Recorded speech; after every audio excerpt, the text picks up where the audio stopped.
आता मात्र काळगे साहेबांकडे महाराष्ट्राचं लक्ष आहे. सर्व धर्म समभाव हाच काँग्रेस पक्ष आहे. लोकसभेचे उमेदवार आदरणीय डॉक्टर शिवाजी काळगे साहेबांना विनंती करतो की त्यांनी आपले मनोगत थोडक्यात व्यक्त.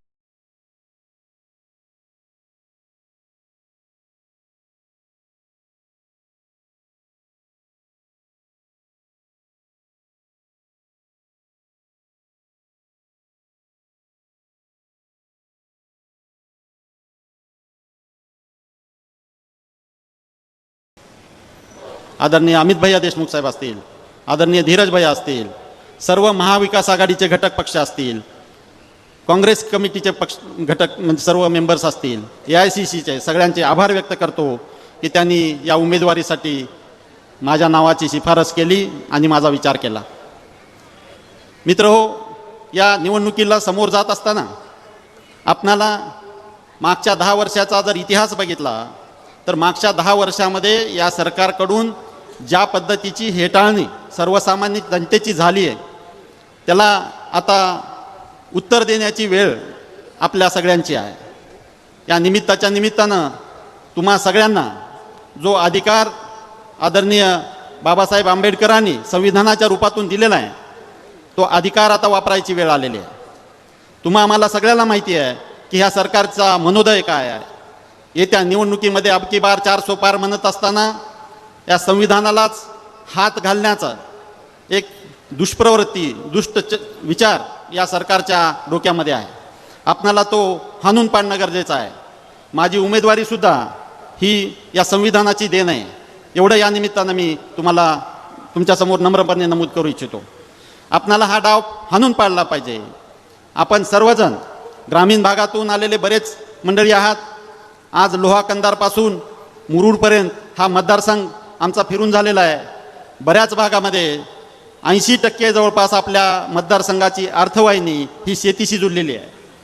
आणि मी स्वतः एका शेतकऱ्याचा मुलगा आहे. शेतीशी जुळलेली अर्थवाहिनी म्हणजे पूर्ण अर्थव्यवस्था या शेतीशी रिलेटेड असल्याकारणानं ही सर्व व्यवस्था कोलमडण्याच्या मार्गावर आहे. शेती व्यवसाय हा डुबण्याच्या मार्गावर आहे आणि याला मात्र हे सरकार जबाबदार आहे. आपणाला या गोष्टीचा विचार कुठेतरी करण्याची आता गरज आहे. या सरकारने जो हमीभाव देतो म्हणलं होतं हमीभाव दिला नाही.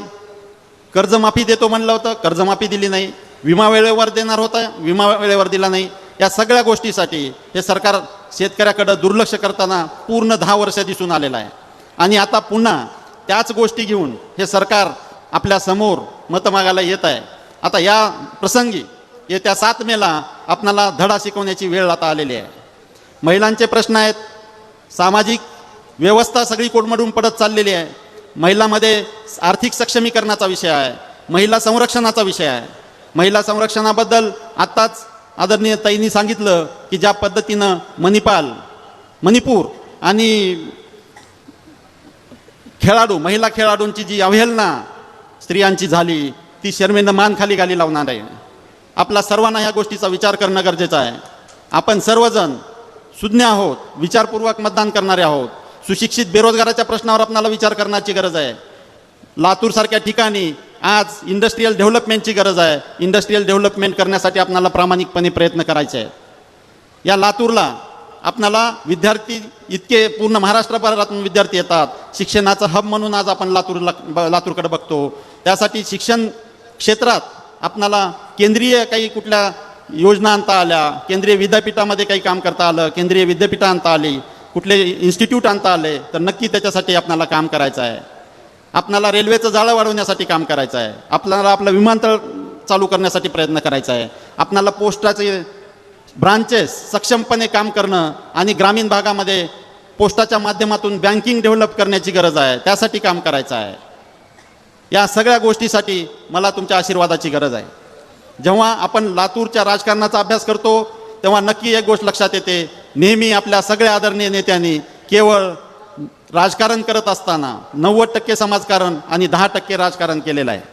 म्हणूनच आपण आपल्या आदरणीय विलासरावजी देशमुख साहेबाच्या माध्यमातून आज मांजरा परिवार आपले दुसरे नेते आदरणीय सहकार मंत्री दिलीपरावजी देशमुख साहेब सक्षमपणे शेतकऱ्यांना न्याय देण्याचा प्रयत्न करत आहेत.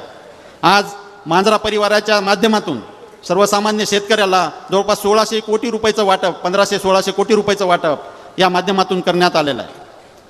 शेतकऱ्यांना हरित क्रांती घडवून आणण्यासाठी आज आदरणीय विलासरावजी देशमुख साहेबांच्या माध्यमातून मांजरा बॅरेजेस निर्माण केले गेले. मांजरा बॅरेजेस करत असताना जे व्हिजन डोळ्यासमोर ठेवलं त्याचाच परिणाम म्हणून आज आपला जिल्हा बऱ्यापैकी हिरवा आपणाला दिसतो आहे. आज साहेबांच्याच मार्गदर्शनातून लातूर जिल्हा बँक आदरणीय धीरज भैयाच्या चेअरमनशिपच्या लिडरशिपमध्ये सगळ्या शेतकऱ्यांना 5 लाखापर्यंतचं कर्ज बिनव्याजी देते. अख्ख्या महाराष्ट्रामध्ये 5 लाखाचं कर्ज शेतकऱ्यांना बिनव्याजी देण्याची दुसरी कुठलीही इन्स्टिट्यूट नाही आहे. या सगळ्या गोष्टीचा आपण विचार केला पाहिजे. आपणाला लातूरच्या डेव्हलपमेंटसाठी एक सक्षम उमेदवार निवडून दिला पाहिजे, जो आदरणीय भैयासाहेबांबरोबर, आदरणीय धीरज भैयाबरोबर, आदरणीय दिलीपरावजी देशमुख साहेबाबरोबर खांद्याला खांदा लावून काम करू शकेल. आणि या निमित्तानं मी तुम्हा सगळ्यांना ग्वाही देऊ इच्छितो की या सगळ्यासाठी मी कुठेही तुम्ही आशीर्वाद दिले तर यासाठी कुठेही मी कमी पडणार नाही. तुम्हा सगळ्याच्या साक्षीनं आत्तापर्यंतच्या मागच्या 10 वर्षामध्ये जे उमेदवार आपण निवडून दिले त्यात मागच्या 5 वर्षातील उमेदवारांनी तर कुठंच मतदारसंघामध्ये नंतर 5 वर्ष दर्शन दिलेलं नाही. पण या निमित्तानं मी तुम्हा सगळ्यांना एक शब्द देतो की प्रत्येक तालुक्याच्या ठिकाणी महिन्यात कमीत कमी 1 दिवस मी नक्की तुमच्या समस्या सोडवायला उपलब्ध राहीन. तुमचे प्रश्न, सर्वसामान्यांचे प्रश्न सोडवण्यासाठी झटेन, प्रामाणिक प्रयत्न करेन. एवढंच या निमित्तानं मी तुम्हाला सांगू इच्छितो. महाविकास आघाडीतील घटक पक्षातील सगळे नेते, सगळे पदाधिकारी यांना नम्र कळकळीचं आवाहन करतो की ग्रामीण भागात काम करत असताना बरेच छोटे छोटे इलेक्शन्स आपण एकमेकाच्या विरोधात लढतो. एकमेकाच्या विरोधात लढल्यामुळं थोडीशी मनं कधी कधी कलुषित झालेली असतात. हे सगळे मनातील हेवेदावे विसरून आता या लढाईमध्ये आपणाला सगळ्यांना सामील व्हायचं आहे. एक दिलानं एकजुटीनं काम करायचं आहे. आता आपली लढाई ही परिवर्तनाची लढाई आहे आणि मला गॅरंटी आहे की लातूर या परिवर्तनाच्या लढाईमध्ये कधीही मागं राहणार नाही. या परिवर्तनाच्या लढाईमध्ये लातूर नक्की आपला वाटा उचलेल आणि महाविकास आघाडीच्या पाठीशी आपली साथ खंबीरपणे उभी करेल. आपले आदरणीय नेते अमित भैया देशमुख साहेबांचे हात बळकट करण्यासाठी तुम्हा सगळ्यांना महाविकास आघाडीच्या पाठीशी उभं राहणं गरजेचं आहे. मी या निमित्तानं तुम्हा सगळ्यांना येत्या 7 मे दिवशी तुमचे आशीर्वाद आमच्या पाठीशी उभे करण्यासाठी कळकळीचं आवाहन करतो. येत्या 7 मे दिवशी हाताच्या पंजाच्या समोरचं बटन दाबून आपण आपले आशीर्वाद आमच्या पाठीशी उभे करावेत. एवढंच नम्र आवाहन या निमित्तानं करतो आणि थांबतो. जय हिंद, जय महाराष्ट्र. आपणाला लढायचं आहे आणि नक्की जिंकायचं आहे, एवढंच लक्षात ठेवा. धन्यवाद. धन्यवाद.